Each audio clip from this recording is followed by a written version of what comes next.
seseorang yang seumur hidupnya mengerjakan amalan ahli surga. Sampai tidak ada jarak antara dirinya dengan surga kecuali tinggal sehasta. Siku tadi itu. Lalu sejengkal lagi dia mau masuk surga, bahasanya dia malah kerjakan amalan ahli neraka. Lalu dia mati, akhirnya masuk neraka. Subhanallah. Ini tidak terbantahkan, ini hadis sahih soalnya. Mudah-mudahan tidak termasuk kita. Allahumma amin. Tapi ada contoh yang nyata, Pak. Hari ini 2 teroris yang ngebom di Makassar. Teroris itu nggak pernah maksiat barangkali. Dia sholatnya rajin. Kan teroris itu stylenya saja islami banget ya Pak. Sholatnya rajin, janggut terpelihara, celana cingkrang, ke masjid nomor 1 kan begitu, tahajud tiap malam. Teroris itu nggak sempet nonton TV. Kalau kita masih sempet kan. Teroris itu nggak nonton TV. Jangan-jangan teroris nggak pernah Facebookan, nggak pernah nonton YouTube gitu, nggak pernah berbuat maksiat. Tapi sayang, di akhir masanya dia kerjakan amalan ahli neraka.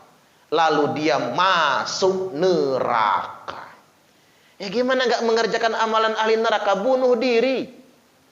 Cari di kamus mana bunuh diri boleh. Kan nggak boleh itu. Bom bunuh diri. Man qatala nafsahu. Barang siapa yang membunuh dirinya sendiri. Finnari jahannama khalidan mukhalladan fiha abada. Barang siapa yang membunuh dirinya sendiri, maka baginya neraka jahanam khalidan mukhalladan. Kekal, dikekalkan fiha, di dalamnya abada. Selama-lamanya. Subhanallah. Dia mungkin bukan ahli maksiat, tapi dia kerjakan amalan ahli neraka pada akhirnya. Serem banget yang begitu ya. Atau kalau kita lihat profil Abdurrahman bin Muljam. Abdurrahman bin Muljam itu diriwayatkan dalam banyak sekali hadis sahih. Hafal Quran 30 juz. Hafal Quran 30 juz. Makanya saya sarankan bapak-bapak, anaknya jangan hanya berhenti menghafal Quran, tapi suruh memahami Quran. Karena kalau cuma hafal nggak paham bisa salah juga kan? Memahami Qurannya juga. Karena Abdurrahman bin Muljam itu dia hafal Quran, sayang dia nggak paham Quran. Abdurrahman bin Muljam itu Pak, khatam Quran dalam sholat tahajudnya paling telat seminggu.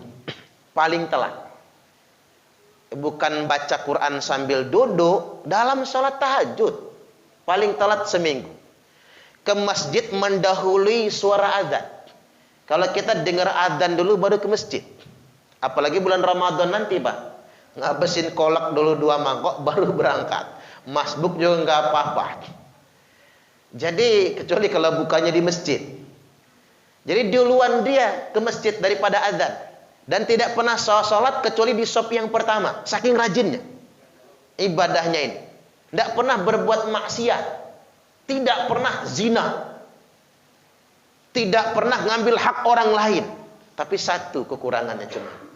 Merasa dirinya paling suci. Merasa dirinya paling benar sendiri. Yang gak sepaham dengan dia kafir. Minimal dituduhnya munafik. Tuh Ustadz Parman karena beda paham munafik tuh. Minimal begitu. Atau dia akan kafirkan itu nanti. Lalu dia halalkan darahnya. Puncak maksiatnya setelah dia mengerjakan amalan ahli surga yang begitu panjang.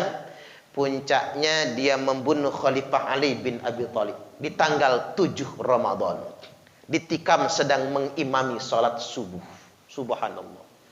Jadi begitu dia akan dieksekusi mati masih diminta taubat. Kata sahabat, tobat dulu. Kata dia, hanya orang yang berdosa yang bertobat. Sedangkan saya seumur hidup tidak pernah berbuat maksiat. Ngapain saya tobat? Tolong al-gojok, kata dia, congkel dulu mataku. Iris dulu kupingku, jangan langsung disembelih. Jangan langsung dipancung. Potong dulu tangan dan kakiku sebagai saksi. karena aku sudah berhasil membunuh orang kafir di bulan suci Ramadan. Na'udzubillah, Pak. Sampai akhir hayatnya pun tertutup hatinya dari bertobat. Nah, itulah kalau bapak-bapak mau memperkirakan kok orang berani ngebom kayak teroris itu ya. Kok orang berani ngebom. Terlepas dari tempat yang dia bom. Karena orang Islam sebenarnya itu kalau dia ngelihat ahli maksiat, yang dia inginkan bukan menghajar ahli maksiat itu. Tapi yang diharapkan ahli maksiat tobat menjadi taat. Kalau dia melihat orang kafir, yang dia lihat bukan permusuhannya, tapi yang dia lihat bagaimana dia agar bisa berdakwah, agar orang kafir itu mendapatkan hidayah. Toh Nabi begitu diperlakukan oleh orang Yahudi, pengemis buta lagi. Nabi tidak mengharapkan hukuman kepadanya, tapi Nabi mendoakan agar dia mendapat hidayah. Tidak lama setelah Nabi wafat meninggal dunia, orang Yahudi itu pun mendapatkan hidayah. Itu Islam yang sebenarnya. Jadi kalau kita ini benci dengan orang karena dia ahli maksiat, benci dengan orang karena dia beda agama dengan kita, benci dengan orang gara-gara beda pilihan dengan kita, sebetulnya Islam belum ada di dalam hati kita. Karena agama tidak mengenalkan kebencian sebetulnya. Agama itu mengenalkan kedamaian dan keselamatan. Jadi saya belajar dari kasus yang terjadi hari ini di Makassar itu, itu yang dimaksudkan dalam firman Allah, dalam sabda Nabi, bahwasanya ada orang yang sepanjang hidupnya amalannya ahli surga. Tapi sayang, saat tidak ada lagi jarak antara dirinya dengan surga kecuali tinggal sehasta, dia malah kerjakan amalan ahli neraka. Lalu dia mati masuk neraka. Innamal a'malu bil khawatim. Sesungguhnya segala amal itu tergantung akhirnya. Sebaik apapun.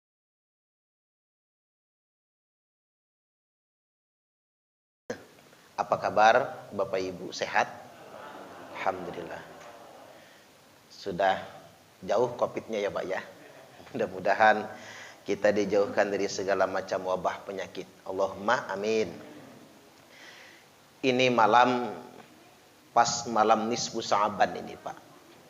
Jadi ulama ahlu sunnah wal jamaah, Al-Imam Abu Hanifah, Imam Malik, Imam Asy-Syafi'i rahimahullah, Imam Ahmad bin Hanbal rahimahullah, 4 imam mazhab sepakat tentang kemuliaan malam nisfu Sa'ban. Jadi kalau ada yang nggak sepakat, berarti itu aliran baru pokoknya, yang semau-maunya sendiri. Kalau kata orang Jawa itu saenak udule dewe gitu. Yang disebut dengan fatwa berdasarkan hawa nafsu begitu. Kayaknya nggak puas kalau nggak nyalahin orang. Kita ini kan termasuk pendakwah yang sibuk ngajak orang belum sholat agar sholat. Nah ada orang yang berdakwah nyalah-nyalahin orang yang sudah sholat. Nah ini bedanya di situ. Kita ngajak orang sholat, dia nyalahin orang sholat. Nah, kita nggak sedemikian rupa. Terkait dengan malam nisfu Sa'ban, hadis tentang nisfu Sa'ban jelas sahihnya. Mungkin sudah kita pernah mendengarnya. Cuman ada hal yang ingin saya angkat malam ini adalah, di malam ini semua catatan amal kita dihadapkan, dilaporkan kepada Allah Ta'ala. Dan seandainya catatan akhirnya adalah puasa, maka mudah-mudahan dosanya dihapuskan semua. Yang puasa hari ini Pak, kalau nggak puasa hari ini, besok puasanya, yakni puasa Seninnya, tidak apa-apa. Tapi kalau sudah lewat 15 Sa'ban, Nabi bertanya kepada Imran bin Husain radhiyallahu anhuma, asumta min surari Sa'ban, kamu puasa tidak pada pertengahan bulan Sa'ban kemarin? La ya Rasul, tidak. Fa idza aftarta fasum yaumain, kalau engkau berbuka alias enggak puasa, gantilah puasa 2 hari. Jadi yang kelewat dari nisfu Sa'bannya bisa berpuasa 2 hari. Ini Sahih Al-Bukhari, Sahih Muslim, Sahih muttafaqun alaih. Artinya memang sungguh utama puasanya. Puasanya boleh lewat hari, tapi malamnya nggak boleh lewat hari Pak. Malamnya ya malam ini saja. malam 15 Sa'ban. Hari ini Ahad 14 Sa'ban. Begitu adzan maghrib tadi, kita sudah masuk 15 Sa'ban. Nah, Allah akan mengampuni semua dosa-dosa makhluknya. Innallaha la yattali'u fi lailatin nisfi min Sa'ban. Sesungguhnya Allah memandang, melihat, atau rahmat Allah datang pada malam pertengahan bulan Sa'ban. Fayaghfiru li jami'i khalqihi. Allah mengampuni semua dosa-dosa makhluknya. Illa li musyrikin au musyahin, kecuali dosa orang musyrik dan dosa orang yang masih bermusuhan. Hadis ini hadis sahih, tercantum dalam kitab Sunan Ibnu Majah, nomor hadis 1390, dan disahihkan dalam kitab Sahih Ibnu Majah nomor 1140. Ini memang spesial malam ini. Nah, mudah-mudahan malam ini kan kita sudah mengawalinya dengan yang baik, yakni pengajian maghrib sampai isya ini. Yang nilai pengajian ini lebih baik daripada 1000 rakaat sholat sunnah. Ya Allah, berwasilah dengan pengajian malam ini, di malam nisfu Sa'ban ini, ampuni dan hapuskan semua dosa-dosa kami. Allahumma amin, amin ya rabbal alamin. Selanjutnya di poin yang kedua, Pak. Di malam ini kemungkinan besar Allah mengubah catatan takdir kita. Karena kita ini nggak tahu catatan takdir kita ini baik apa buruk, kita nggak tahu. Baik, saya membacakan hadis dulu terkait dengan ketetapan takdir. Hadis yang diriwayatkan dari Abdullah bin Mas'ud radhiyallahu an. Dia berkata, hadatsana Rasulullah sallallahu alaihi wasallam wa huwa shadiqul masduq. Telah menceritakan kepada kami Rasul, dan beliau itu adalah orang yang benar dan dapat dipercaya. Jadi nggak pernah bohong Nabi itu maksudnya. Beliau bersabda, inna ahadakum yujma'u khalquhu fi batni ummihi arba'ina yawman nutfah. Sesungguhnya salah seorang di antara kalian, atau sesungguhnya kalian semua, yujma'u khalquhu, dikumpulkan ketetapan takdirnya, dikumpulkan ketetapan takdirnya fi batni ummihi, di perut kandungan ibunya, arba'ina yauman nutfah, selama 40 hari berbentuk nutfah, cairan mani. Jadi masih berbentuk cairan yang membuahi telur. Selanjutnya tumma yakunu alaqatan mitla dzalik, lalu berubah menjadi segumpal darah, mitla dzalik, selama itu juga 40 hari. Selanjutnya tumma yakunu mudghatan mitla dzalik, lalu menjadi segumpal daging, sekerat daging, mitla dzalik, pun selama 40 hari. 40 kali 3 berapa? 120. Berarti 4 bulan Bapak Ibu. Jadi selama 4 bulan. Tsumma yursalul malak. Kemudian Allah utus al-malak, seorang malaikat atau satu malaikat, fayangfuhu fihi ruh, yang meniupkan ke dalam sekerat daging tadi ruh. Maka berdasarkan hadis ini ada informasi bagi kita, janin itu ditiupkan ruhnya setelah 120 hari atau 4 bulan. Selanjutnya wa yu'maru bi arba'i kalimat, lalu malaikat itu diperintahkan menulis. Mereka diperintahkan menulis 4 kalimat atau 4 ketetapan.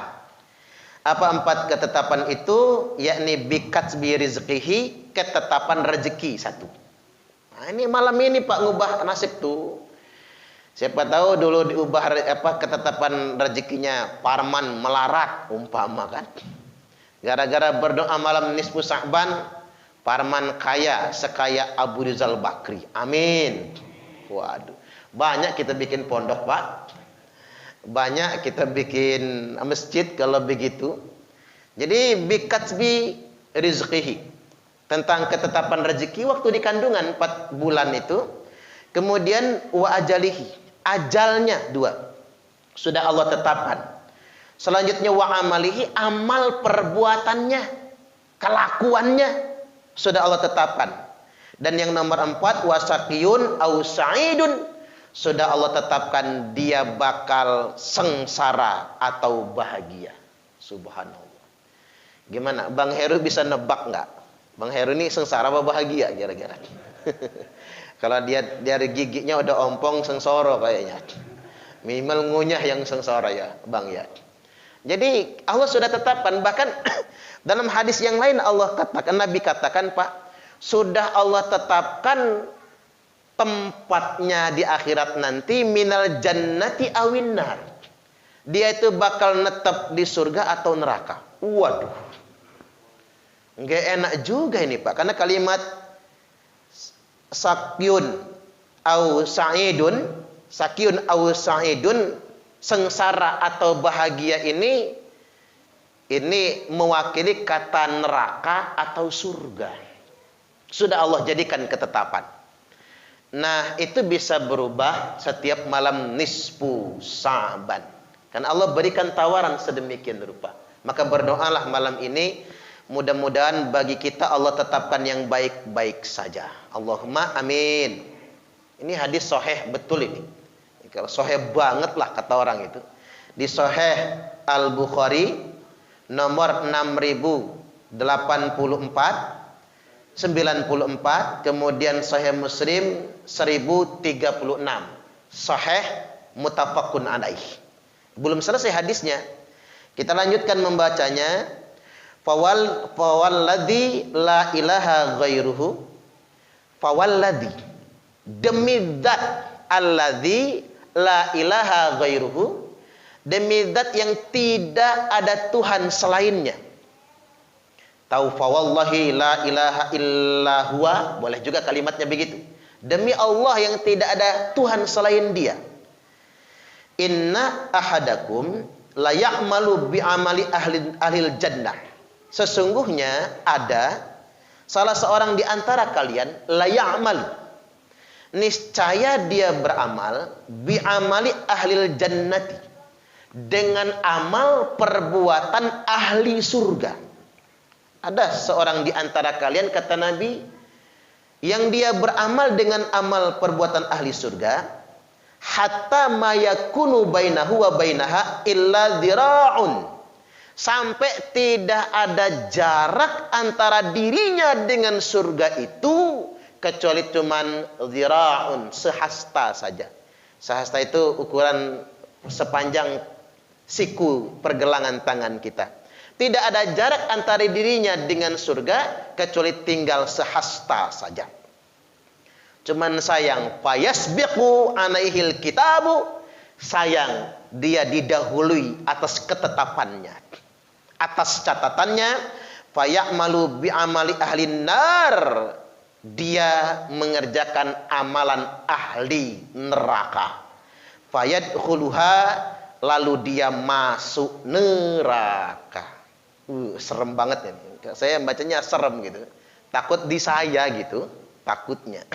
Selanjutnya wa inna ahadakum la ya'malu bi amali ahlin nar, dan seorang di antara kalian niscaya mengerjakan amalan ahli neraka. Dia mengerjakan perbuatan ahli neraka, hatta ma yakunu bainahu wa bainaha illa dzira'un, sampai tidak ada jarak antara dirinya dengan neraka itu kecuali cuman tinggal sehasta. Fayasbiqu alaihil kitab, tapi dia didahului atas ketetapannya. Fayamalu bi amali ahlil jannah, dia mengerjakan perbuatan ahli surga. Fayadkhuluha, lalu dia masuk surga. Subhanallah. Ini sahih muttafaqun alaih. Nah, jangan sampai Pak kita masuk yang kategori tadi itu. Seumur hidup mengerjakan amalan ahli surga. Sampai-sampai tidak ada lagi jarak antara dirinya dengan surga kecuali tinggal sehasta. Tapi sayang, sejengkal lagi dia mau masuk surga, malah dia kerjakan amalan ahli surga, lalu dia kerjakan amalan ahli neraka, lalu dia masuk neraka. Tak ulang lagi. Seseorang yang seumur hidupnya mengerjakan amalan ahli surga, sampai tidak ada jarak antara dirinya dengan surga kecuali tinggal sehasta. Sesiku tadi itu. Lalu sejengkal lagi dia mau masuk surga, bahasanya dia malah kerjakan amalan ahli neraka, lalu dia mati, akhirnya masuk neraka. Subhanallah. Ini tidak terbantahkan, ini hadis sahih soalnya. Mudah-mudahan tidak termasuk kita. Allahumma amin. Tapi ada contoh yang nyata Pak. Hari ini 2 teroris yang ngebom di Makassar. Teroris itu nggak pernah maksiat barangkali. Dia sholatnya rajin. Kan teroris itu stylenya saja Islami banget ya Pak.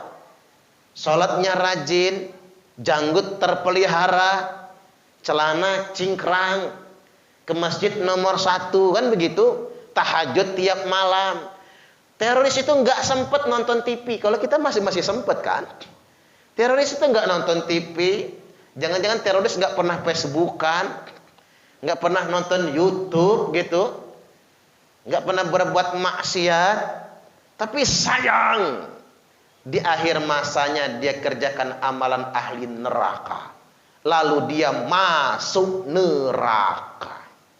Ya gimana nggak mengerjakan amalan ahli neraka? Bunuh diri. Cari di kamus mana bunuh diri boleh. Kan nggak boleh itu. Bom bunuh diri.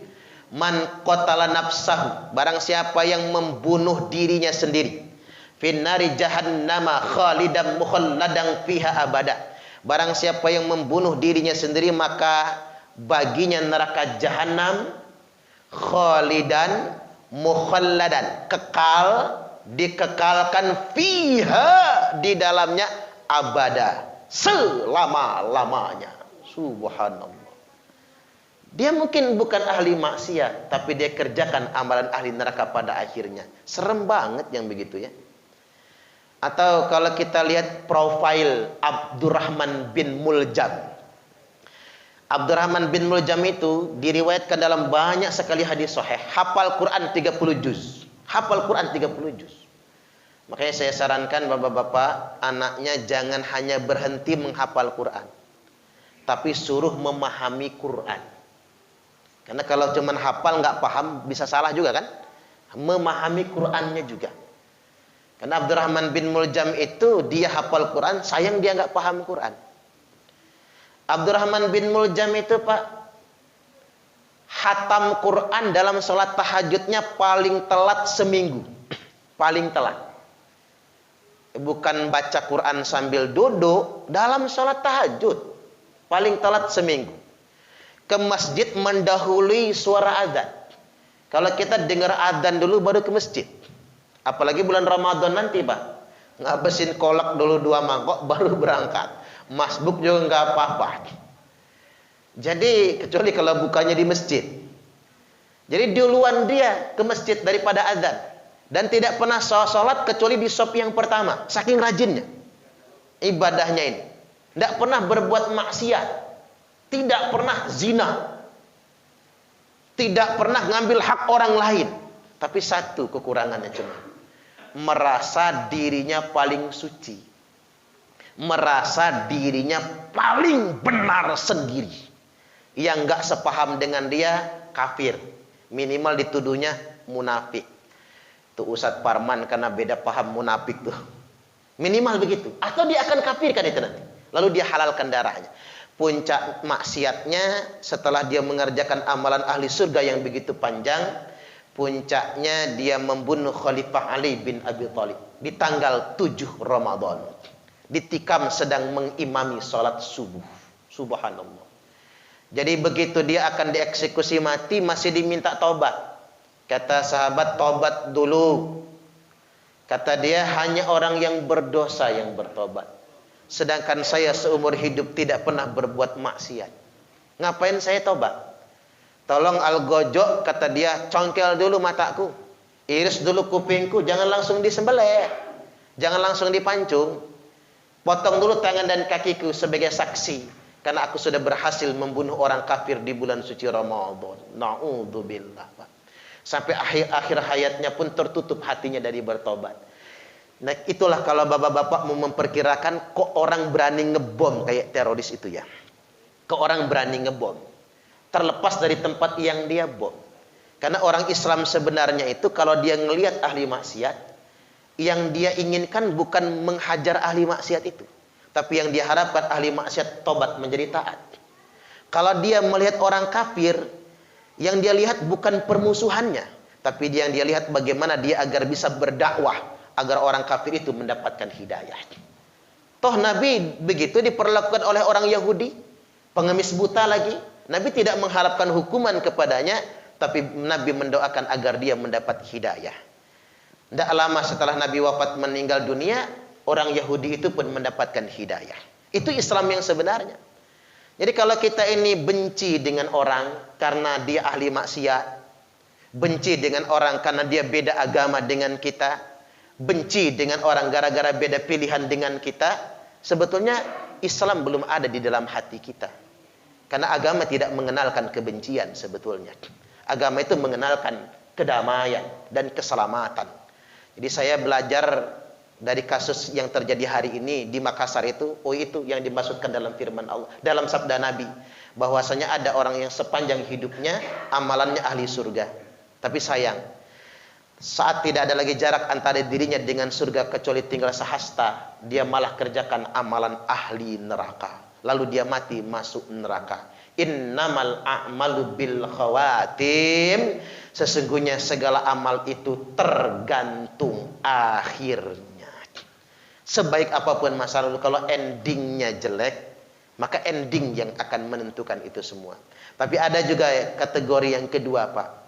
Yakni seseorang, wa inna ahadakum la ya'malu bi amali ahli nar. Ada seseorang yang mengerjakan perbuatan ahli neraka hatta ma yakunu bainahu wa bainaha illa dhira'un, sampai tidak ada jarak antara dirinya dengan neraka kecuali tinggal cuman sehasta. Fayasbiqu alaihil kitab, lalu dia didahului atas ketetapannya. Maka fayamalu bi amali ahlil jannah, dia mengerjakan amalan ahli surga. Fayadkhuluha, lalu dia masuk surga. Di kitab taubat, di bab taubat kita sudah pernah bahas, preman bunuh 100 orang. Lalu dia bertanya apakah taubatnya diterima. Diterima, walaupun yang ke-100 itu pun ustadz yang dia bunuh itu. Lalu dia bertobat, hendak menuju kota yang dia tuju untuk serius dalam bertobat, hijrah. Tapi sayang di tengah perjalanan dia mati. Maka malaikat berebut. Satu malaikat mengatakan dia sudah taubat. Maka malaikat rahmat yang bawa. Kata malaikat rahmat. Kata yang azab, enggak. Dia belum amal apapun. Ngomong aja dia taubat itu. Sholat belum, apa-apa belum. Berebut, kata Allah, Jibril, damaikan 2 malaikat itu. Enggak enak ngelihat malaikat berantem. Kan kerjaan manusia berantem, bukan kerjaan malaikat.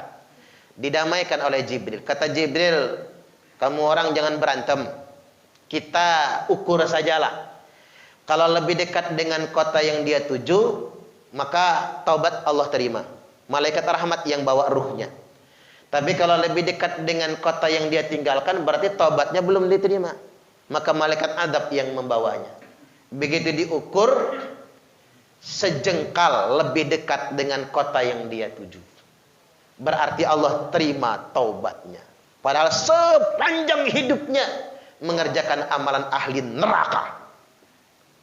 Tapi endingnya Pak, belum sempat sholat si Fulan nih, belum gitu. Baru tobat aja, cuman keburu mati. Allah terima tobatnya. Subhanallah. Makanya kalau ngelihat preman, doakan hidayah padanya.